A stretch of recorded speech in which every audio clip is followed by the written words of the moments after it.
Hi, and welcome back to the Better Divorce Podcast.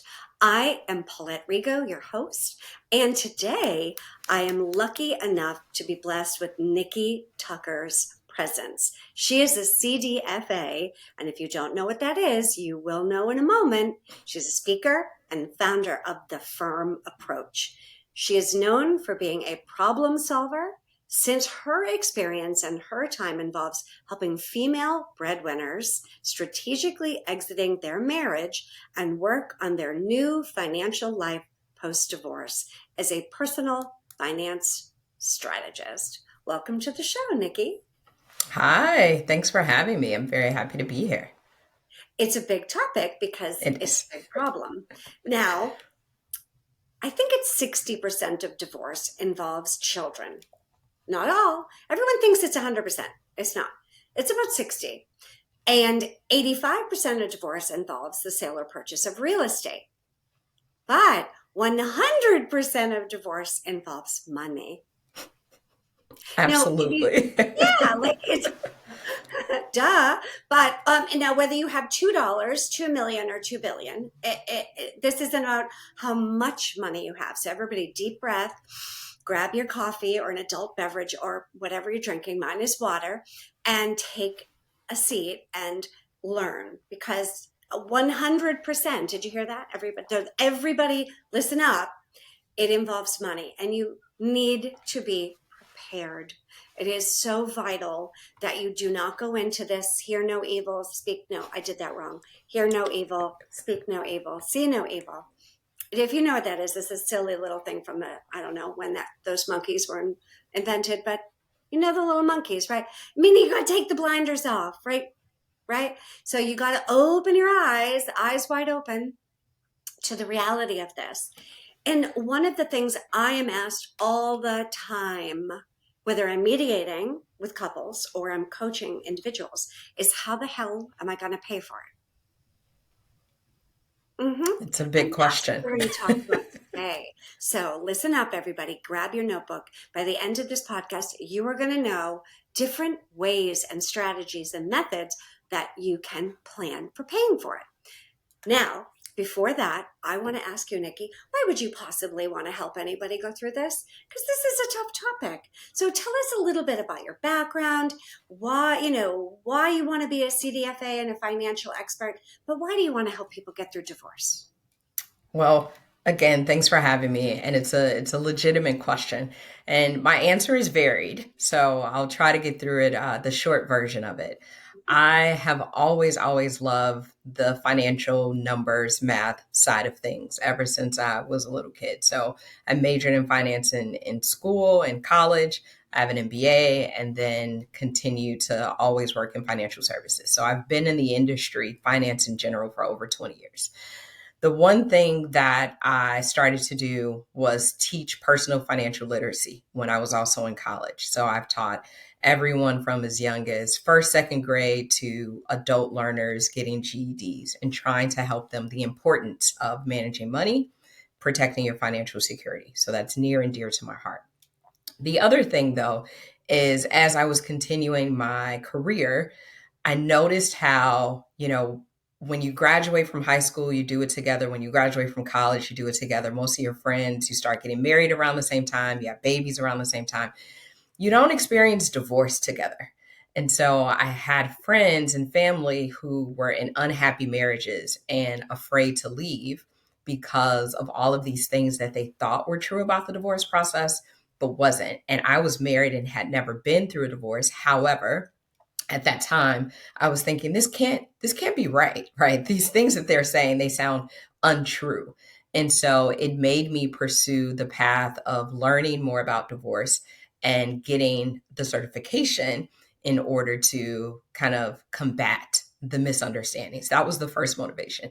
I also used to be a wedding planner. And so I've seen the happy side of love and marriage, and I've seen the unhappy side of love and marriage working with clients. So it's quite literal when I say the full spectrum of going into the marriage with certain expectations and then going through the divorce process with certain expectations, neither of which are accurate, because most people don't really understand what they're getting themselves into when they get married. And then they also don't understand what they're getting themselves into when they decide to divorce. And the last piece, again, with being in finance, I understand that women tend to be harmed the most. So we already have issues with the gender pay gap. We have issues with the wealth gap. But when you go through a divorce, more often than not, women tend to be the individuals who are harmed more financially. And a lot of it is because of misinformation and miseducation. And so Mm. I just wanted to play a big role as much as I could with helping people go through that. And the last little bit, I mentioned that I was married. I'm actually a widow. And so going through the experience of losing a spouse unexpectedly, I can understand and sympathize with having to make very important decisions in a short amount of time under pressure. And so when you have your financial life together and it's organized and you're informed, then when you do have to make very critical decisions, then you're doing it from a place of confidence because you know what you know instead of you don't know what you don't know when you're just trying to figure things out. So those are all the things that make me very passionate about who I help.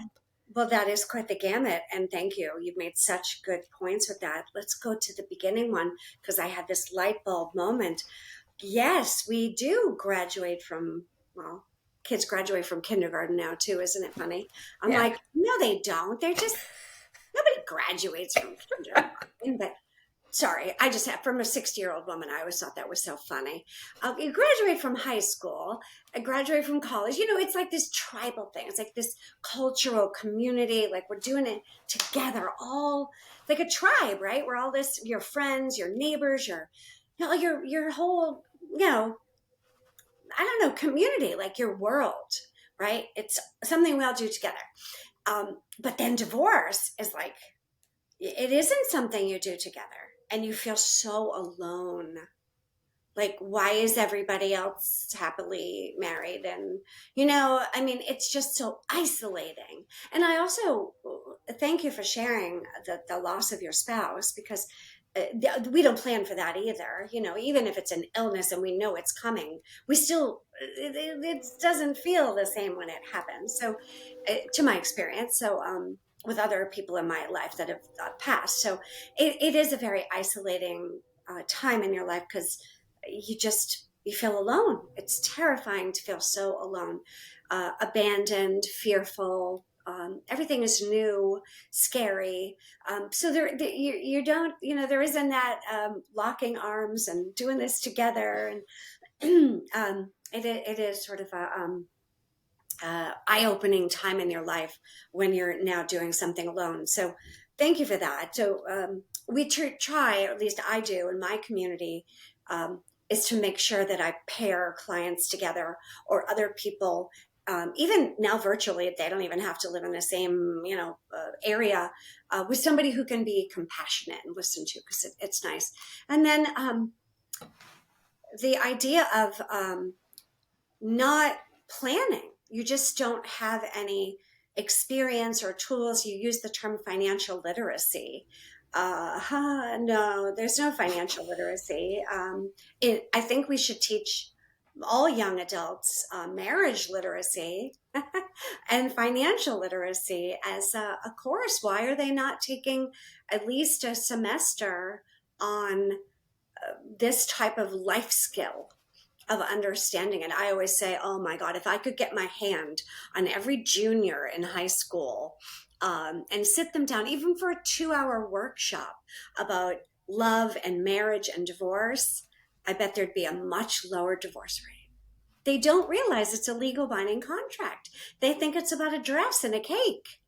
Right. Now, you Right. also mentioned that it's like a business, right? Marriage, right? You were a wedding planner. You were a wedding planner. Now, I don't know the exact number. You probably can help me with this, but I do know that divorce is a $50 billion industry. I believe marriage, or weddings, as we should call it, is a $200 billion industry, right? Something like It's that. pretty close. It's significantly higher. It's Right. So significantly higher. they're businesses, and Granted, I'm not anti-wedding. Don't anybody think I am, although I do eloping. There's power in eloping. Um, but in divorce is an industry. In so many ways, it's like an industrial complex. And there are disruptors like myself who are saying, listen, everybody, yes, it's expensive. Yes, it does take planning. You do have to have knowledge and organization, but you don't have to be a part of it. You can be a bit, you have to follow by some of the rules to get out. I can't tell you that you don't, but there's a way to go about it wisely. So good for you for wanting that. That is great statistics, everybody. So let's jump in now to your genius zone about how to plan and different ways to pay for it, because it is so expensive, particularly if you're litigating. It is very expensive. And I think that very often people underestimate how much it actually costs to divorce. They underestimate the cost and they underestimate the time of how long it takes. And I like to warn people that there's a direct correlation between time is money. And so when you hear, or I'd say time and money, so when you hear the phrase, generally speaking, that time is money, it is very, very true in divorce. Okay. The longer the process, the more back and forth, the greater amounts of disagreement that you have, the more it is likely to cost you. And so when people are trying to figure out, how am I going to pay for this? It requires strategic thinking and planning up front. And what I mean by that is, it doesn't matter how much money you have or how much money you don't have. There are options available for everyone. So if you're trying to keep the divorce low cost because funds are limited, or you just don't want to spend a lot of money on the divorce, which is understandable, then different approaches from a DIY perspective. With the websites, there are a ton of modern resources that are available today that were not available 20 years ago, that can help you walk through the process in a very detailed, structured way and save you significant money if you decide to self represent. Now, that may not be the best solution for everyone, depending on your unique circumstances, but that's a starting point and an option that I don't think a lot of people realize that they have. Again, the resources that are available today are much better than they were in the past. So, lots of options available from a DIY perspective.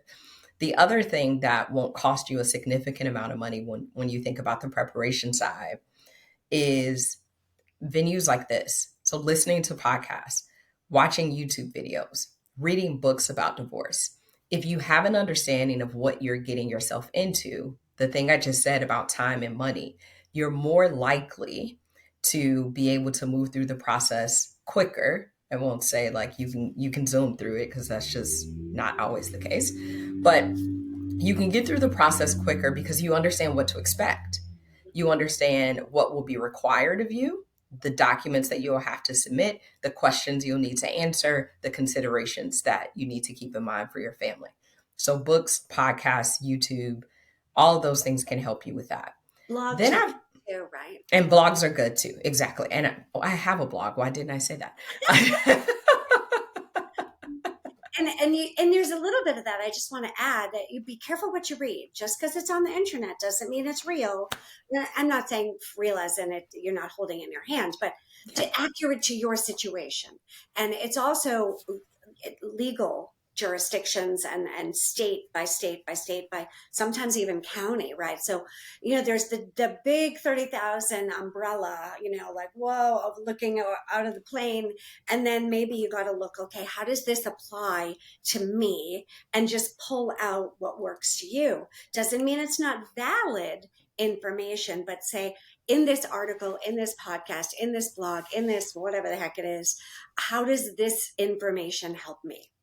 That is so, so critical. And I'm glad that you said it. Everything that you hear, read, and see, I don't care if it's on the internet or from family and friends, will not apply to you. It is important for people to understand that. Just like no two marriages are alike, no two divorces are alike.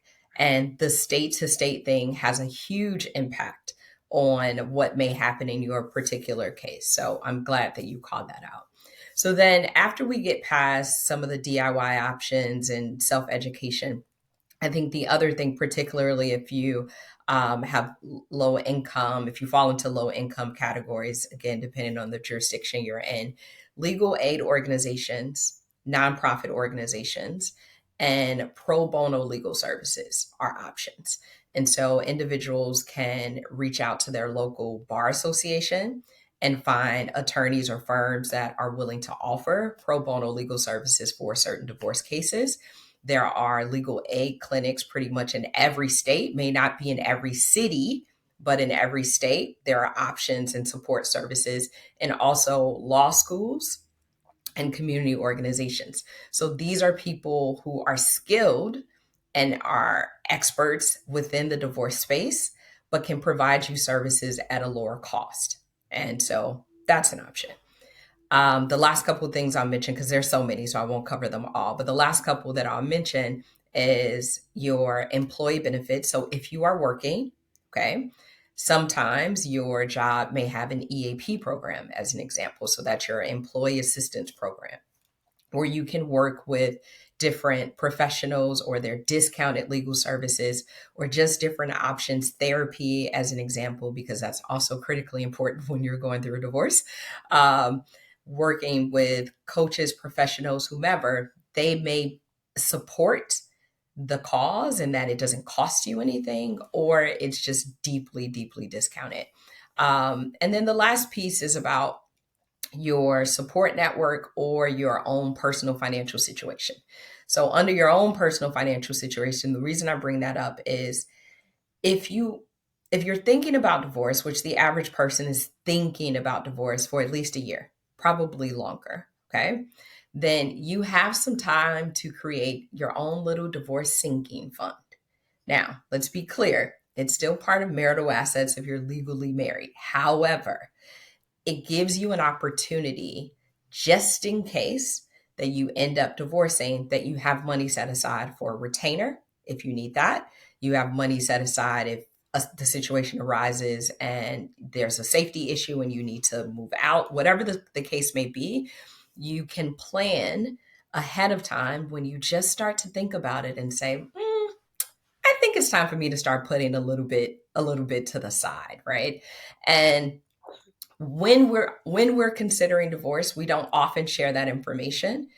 But when you feel ready and comfortable, your friends and family might be willing to provide some financial support too, because they will understand that you're in a situation that you're not happy in, and they're providing temporary assistance for something that could be beneficial long term. So that was a lot, but I was trying to give like different options depending on the scenario. Now, if money is not an object and maybe you're not the moneyed spouse and you don't have access to money, there are even divorce funding companies, and they will fund your divorce based on the assets that you have, income expectations, settlement expectations. So, And then they take a certain percentage. and then they take a percentage. Exactly. So there are a lot of options. Other types of law, like injury type of situations. Right? Yes. Yeah. Yes.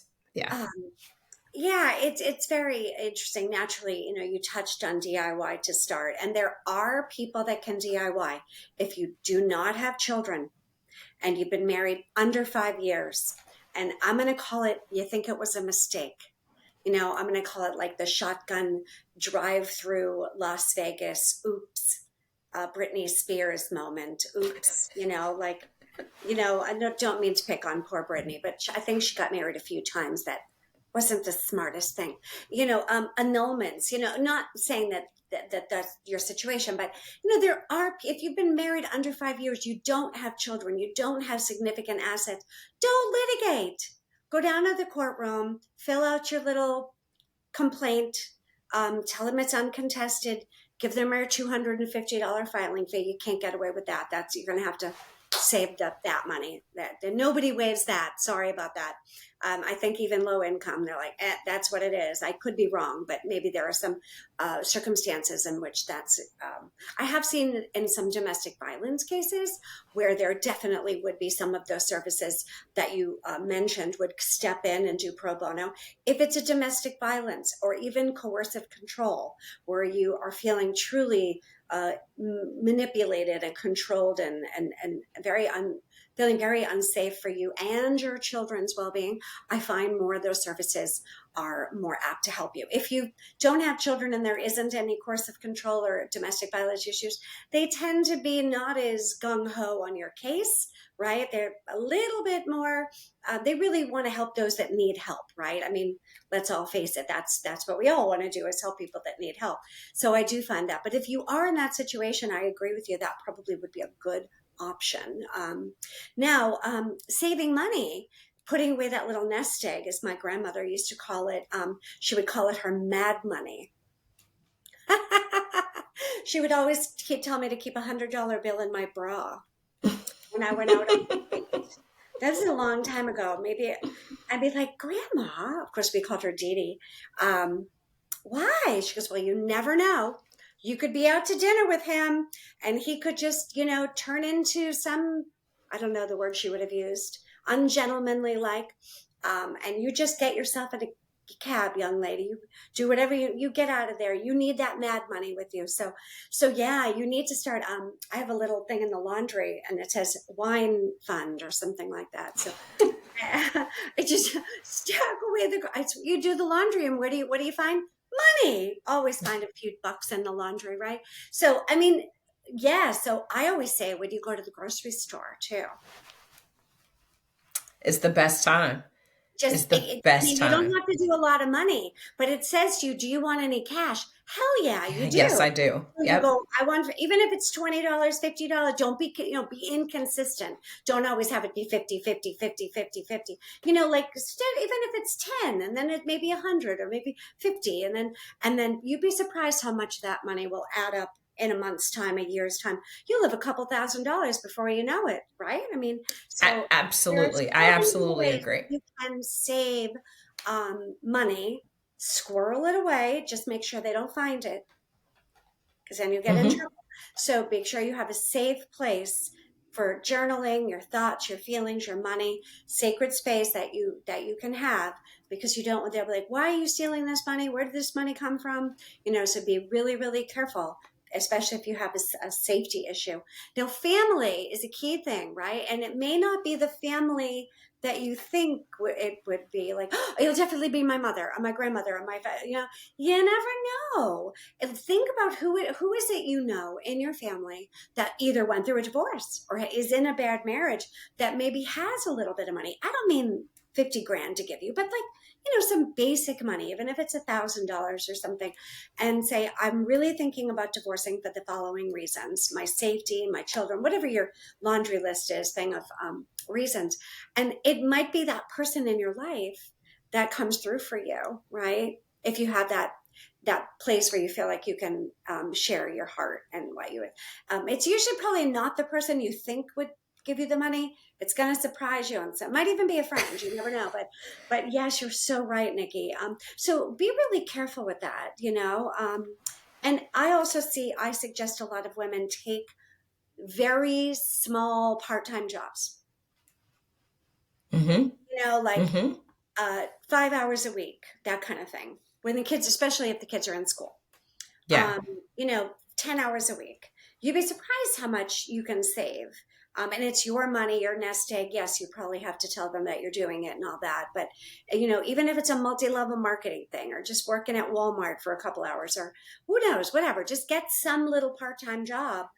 That's really just to keep your sanity, but also so you can save money and meet people And and start. I would add to that, even if it's not a W-2 job, it Correct. could be a hobby that you're really good at. Think about the Mhm. thing that people always come to you to ask you to do. If you're Yes, crafty, if you're artistic, if you're really good at baking, and they're always like, hey, we really love your cookies, we love your cakes, start to sell them. exactly. Just just Around the holidays is a great time. And again, it's just an opportunity for you to build build a little And there are fund. so many farmers markets and community kind of weekend that you can easily sell, banana breads or cookies or cakes or pies or make sourdough bread or kombucha, whatever the heck you do. Everybody's different, right? So find your passion and turn it into a little side hustle. And it might turn into a big hustle, who knows? But it should encourage yourself. What are my skills, my passions? And it could be something just as simple as babysitting or dog walking too. It doesn't have to be this big corporate job and take on the world. You don't have to go to dental school. Don't get us wrong, but some little thing that you can call your own. I think it's so nice to have your own passion. And if you get divorced, you might turn into a new career. You never know it. So Listen, the people on, I think the site is rover.com. I I have no love affiliation with it, but they make a lot of money. There's some great dog walkers. persuaded. Yeah, yeah. I have a couple of friends that are rover, like they walk dogs for it. I don't know what they're called, rover, not like Uber drivers. They're like rover walkers or something. So, Yeah, yeah. whatever they call them, dog watchers, and they make a good living on it. They love it. I mean, you got to love dogs, and so yeah. So the other thing we talked about is about the whole process of divorce and how long it is. But you had mentioned that you wish there was something different about the marriage process that might be a really helpful tool. I So don't know and if and you can change it, but let's yeah, see. Yeah. you touched on it a little bit. So there's a root cause across this country in particular. I'd probably say the world, but the country in particular, Let's leave it at that. that, Yeah. yeah, we'll leave it at the country. That people don't understand what they are getting themselves into when they get married. And so I think what I wish was different about the marriage process, in the same way that we normalize premarital counseling, I think that there should be a requirement in every state before you get a license, because there really are no barriers to getting a marriage license, minimal barriers there. But I do think that there should be a requirement that you have to go through financial counseling or sessions with a qualified individual, and that there should be a framework around it, so that, because again, everyone's marital premarital counseling is different. Some people focus on money, some people maybe focus on the religion aspect, some people focus on child rearing and things like that. I think there needs to be a bit of a standardized approach or framework to what people learn and are required to understand before they get married. Mm, And it's not with the intention to reduce the amount of marriages or lessen the popularity of marriages. It's with the intention of reducing divorces. So even though I'm in the divorce space, I don't want anyone to get a divorce, right? I used to plan weddings. I love love. I love the idea of someone being happily married for the rest of their lives. But the reality is that that's not always the case. And mhm. so the frequency of which people get divorces could be reduced if they had a better understanding of exactly what they're getting themselves into. Well, I couldn't agree with you more. I don't know anybody that comes to me that quite could wrap their head around how entangled and enmeshed they became when they got married, right? Many people, at least half, say to me, well, we have separate checking accounts and we have separate businesses and we have separate, you know, my car and his car and or her whatever and I bought the house and I'm okay. Yeah, it's like as soon as you get married, your assets become like a ball of yarn all tangled together, Yeah. right? And And it, and if you don't have a prenup to stipulate and specify what you want to be entangled and what you don't want to be entangled, then the state gets to decide for you. and I have to admit, I've worked in many cases where there is a prenup or even a postnup, and you can poke holes in them. Oh, of course. They Yeah. don't always hold weight in court, depending on how long it was written, how much of the circumstances have changed in a 20, 30-year marriage. That prenup that you wrote when you were 20 may not have any validity based on this, well, not any validity, it will have less validity or could have less validity based on the circumstances of your life. You don't know what your life is going to happen when you wrote that thing. Things can completely change. So, and of course, I hear a lot, I didn't know what I signed. I had no idea. I was pressured to sign it. I didn't have an attorney. It's a little messy there. So, yeah, it's if you really don't know what you're getting involved in, then you really shouldn't get married. And I love too. I mean, silly me, got remarried. No, I'm kidding. Love is, but but you would think somebody who went through an 8.5-year litigated case and appellant situation would be like cold on marriage. But Hmm. we just watched Love Is Blind last night. I love that show, Love Is I Blind. haven't seen the current season, but I've seen past seasons, and it's great. You know, I'm like, oh my, what a crazy couple. I don't think this is gonna work. And then I go, look at them, isn't that sweet? And then they go, oh, they'd be horrible together. And I go, oh, I think they seem to like each other. But you never know. This is in my little head, But it is, I love romance and marriage and connection and all that. So here, Nikki and I are both, divorce professionals telling you to get married. So, but be careful what you get yourself involved in. So, and knowledge is power, wisdom. There's a difference between knowledge and wisdom. It's not wisdom until you've lived it.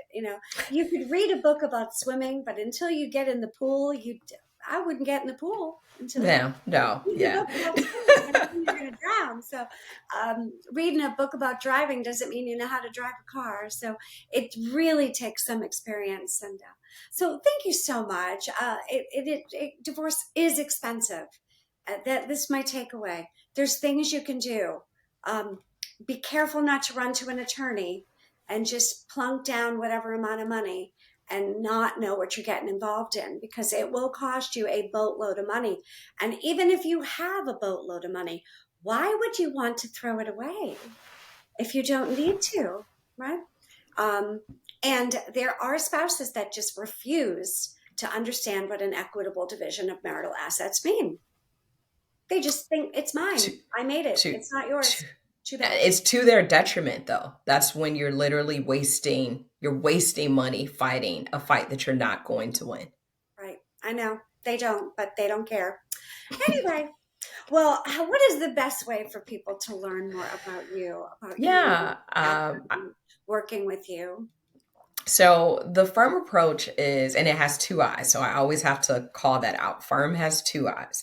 So we're a financial resource company, and we have a blog, we have digital programs available, but you can find us on our website. So it's the firm approach, again, two eyes.com, and connect with us there. We're on Instagram and Facebook more often than not. So we post different clips like podcast interviews, as well as good or need to know information depending on your circumstance. And then we also have a newsletter community. So we call our community the FIIRM Heroes, because I feel like that most of the women going through this process, you're definitely heroes for all that you have to do. Hmm.